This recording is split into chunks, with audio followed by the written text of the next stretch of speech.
Hey, welcome, and do not adjust your YouTube channel. It's the Will and Anna show for a little while this week. We thought we'd do a little takeover. And Anna, how are you feeling about this? Will, I'm a little sad. I'm sad because Morgan's sad, and Morgan's sad because I took all the books he wanted to talk about, and I feel not that bad. After all, I changed my mind. Don't care. I took his spot, and I took his books, and we're going to talk about them. We're going to start out with our first book, Undertow. It's a new #1 from Image by Steve Orlando and a Russian artist that I'm going to butcher, but I think it's pronounced Trakhanov. It starts out a little bit of a fantasy dealing with this lost city of Atlantis in what you might consider a modern times Atlantis. They're a little more technologically advanced, which kind of pushes this book into a really cool sci-fi action-adventure with dissidents from the city who are trying to break free of their complacent lifestyle, employing other people to break free of their complacency and to explore the life-breathing world that's around them. It's a really cool idea. The art is beautiful, and super excited about this book. We also got a new trade from Alex+Ada and a wonderful lineup of artists, including Michael Walsh, Trad Moore, colors by Jordi Belair, and I want to throw out the editor of this book, Clayton Cowles, because editors don't get a lot of play, but he really did a good job putting this incredible cast together to put together a story that's complex. Spies who, well, a spy, Edward Zero, who's kind of growing tired of the lifestyle that he's known growing up as a spy, living as a spy, and he gets a little disenfranchised by that, and we get a really cool push off the arc to the second arc that's going to be a little bit more mysterious. You don't know why, but I think the end of the world is coming. Edward Zero might have something to do about that. Sounds interesting. Some of those guys, actually, Cott and Walsh, are going to be working on an upcoming new Secret Avengers, which brings us to the Marvel picks of the week. It's a great week to be an X-Men fan. We have 3 big books. First of all, Uncanny X-Men 17. What I love about this is, yes, it's about Cyclops and Emma Frost, but this time Bendis is focusing on the cool kids, the future X-Men, like codenamed Goldballs. I'm serious about that. Tempest, Triage, Morph. Really cool characters, and so the kids, they gotta learn, and so it's a real weird take on the Danger Room. It looks like they've been put on an alien world that's right out of Doctor Who and all kinds of weird things. But it's been really cool to see how these kids bond, and they also have a lot of the Cold War between the X-Men and S.H.I.E.L.D. That kind of factors into this as well. So great way to meet all the new kids in the X-Men.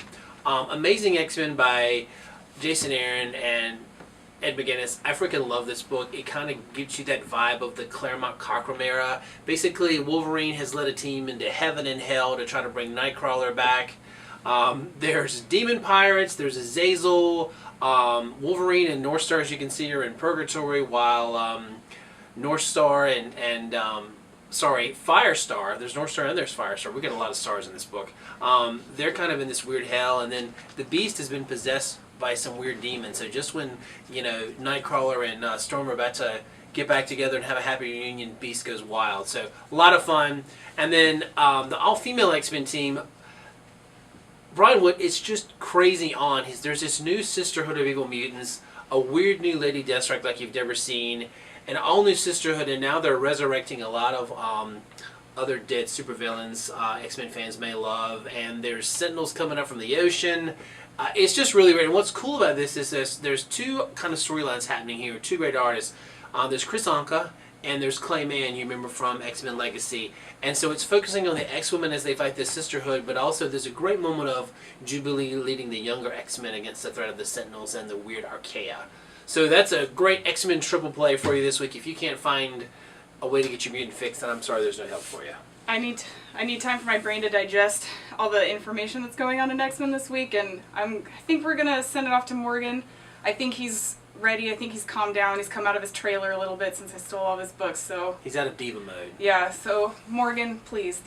Oh man, it is weird here. I don't even feel safe. Where's my chair? Oh God. Guess you want comics, right? This is Teenage Mutant Ninja Turtles, X-Files Conspiracy #1. This is part 3, actually, of the overall X-Files conspiracy storyline, with the lone gunman investigating various urban legends from around IDW's licensed franchises. This one, of course, if you hadn't guessed, deals with the Teenage Mutant Ninja Turtles.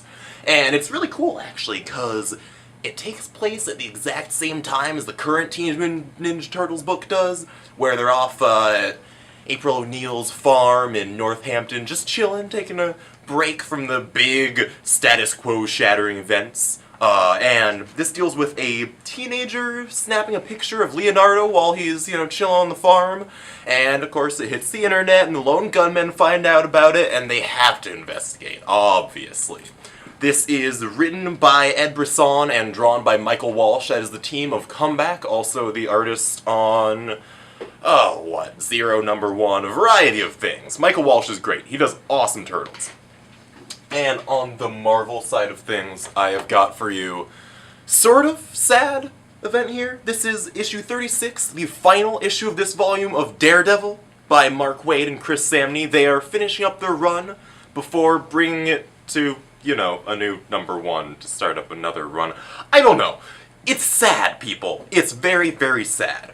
It sort of brings the series full circle, when it started he was on the whole I'm not Daredevil kick, and at this point he, goes for a sort of Iron Man-esque approach to it, let's just say.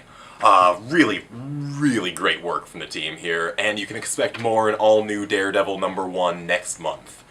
Back to you guys. Thank you, Morgan. Hearts for Morgan.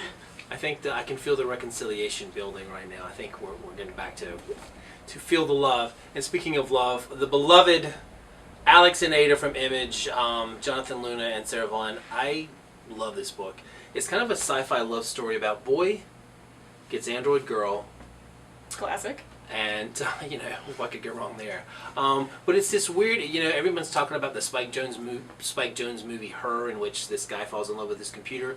Well, this says a lot. It's a haunting story, but it's also kind of says about technology today. And so Alex actually finds this weird sci-fi covert support group for androids and the android lovers who love them. And what kind of, is he going to change her program to make her more human? He's kind of really twisted in how he's going to develop their relationship. Anyway, it's a beautiful book. I just think it's really haunting, and I just love it. Every issue just keeps better and better, and I love what it says about our society. Speaking of society, speaking of our society, our society is filled with blood and action adventure, and we like it that way. Yeah, and it's brought to you by one of the best pulp comic writers of our time, Frank Barbiere. I think I pronounced that right, Frank. You can correct me on Twitter if I'm wrong. But him and Toby CYPRESS have reanimated a story that was originally in Dark Horse Presents issues a few years back, and they're bringing it back for an ongoing mini-series. It's really complex, but I'll try and give you the pith of the story, where long ago in Russia, in the 80s, there was a group of assassins known as the White Suits. They disappeared, and now they're back in New York. And the main character has amnesia. He doesn't remember his past, but he remembers these people that have influenced him in the past, but he's not sure how they fit together with his future, and it's kind of told in a dreamlike quality that Toby CYPRESS really brings out in his art, and a lot of times dreamlike artwork can make you feel like you don't understand what's going on, or that you're as confused as the main character, but you're not. You understand what's going on, but you feel what the main character is feeling as he tries to figure out who these White Suits are as they come back and unleash bloodshed on mobsters of New York City. It's fantastic. I'm so excited that this story is restarted, and you had me at pith. I'm an English major. She's so literary. I love pith of pith and bloodshed. Yep, that's where I like my books to come from. Blood is the pith of our society. Now, it feels nice and warm here to be working with you and together, because usually you're kind of shuffled off into the cold, distant corner of the store, and That's true. I'm going to let you introduce to the man who's holding the cold, cool place down now. Oh, you mean the king of cool, the king of Mr. cold, Cool. Mr. Casey. We're gonna let him take away at the front of the cold store. Thanks a lot for stealing the show, guys. You know, like Morgan, I like sitting. You know, I mean, I guess it's a little cold by the window. But yeah, I got comics for you this week. First up, we got Loki, Ragnarok and Roll. Basically, Odin, as he's known to do, has kicked Loki out of Asgard, kicked him out of what is the super awesome feast of the deities, apparently, with Nanook, Arctic god of the hunt, who's like this giant polar bear, and Cthulhu, and Baron Samedi, you know, of course, because Baron Samedi needs to be there. But yeah, this is written by Eric M. Esquivel, art by Jerry Gaylord, who did Fanboys vs. Zombies. And basically, Loki gets kicked out of Asgard, and, you know, what do? You become a heavy metal singer, obviously, because you have long, luxurious hair, and you're already pretty Viking, you know, and, yeah, you wear a giant belt that has, like, this cool Odin kind of symbol on it. And then Thor comes, you know, to spoil your fun, because that's what Thor does. So, yeah, very fun, covered by Alexis Zarit, who's awesome. Hope to see more of him from him soon. On the Marvel side, we've got a triple shot of reprints here. We've got the all-new X-Factor #1, Carmine Di and Peter David, the kind of corporate-sponsored version of the X-Men. Black Widow, which, you know, from the movies, espionage, sexy, sultry, Phil Noto, Nathan Edmondson, and the all-new Marvel .1, all new Marvel now, .1, whatever, you know what I mean. But this has got the very first pages from, like, Ms. Marvel, Silver Surfer, Loki, Agent of Asgard, all sorts of stuff. And on the trade front, Federal Bureau of Physics. This is formerly known as Collider. This is by Simon Oliver and Robbie Rodriguez. And basically the idea is that there's all these kind of temporal problems that are happening around and kind of under our, you know, awareness. And Adam Hardy, who's an agent for the FBP, who has been interested in physics ever since his father made this great discovery and died, is an agent of the FBP, and him, along with his partner, have to uncover these mysteries, and with far-reaching consequences that may rethink the core of the FBP and their mission. So that's what we got this week for me, and back to you guys. Thanks. Thank you, Casey. Always cool as ever. Thanks for letting us have a little spotlight this week, even though you guys do it kind of diva mode, and we had to take the reins this week. Sorry. So my final book of the week is Avengers World 3. I love Avengers. I love Jonathan Hickman when he relaunched it. One of the reasons why is he brought back all these really cool characters. He really expanded the roster. Sunspot, Cannonball, a new Captain Universe, a new Smasher Ben he brought in, Shang-Chi, Master of Kung Fu, and so in Avengers World, Jonathan Hickman's co-writing this with Nick Spencer, and it focuses on more of the newer kids on the block, even though Shang-Chi's been around forever. But, I mean, look, it's Shang-Chi versus Gorgon, one of the great Wolverine villains.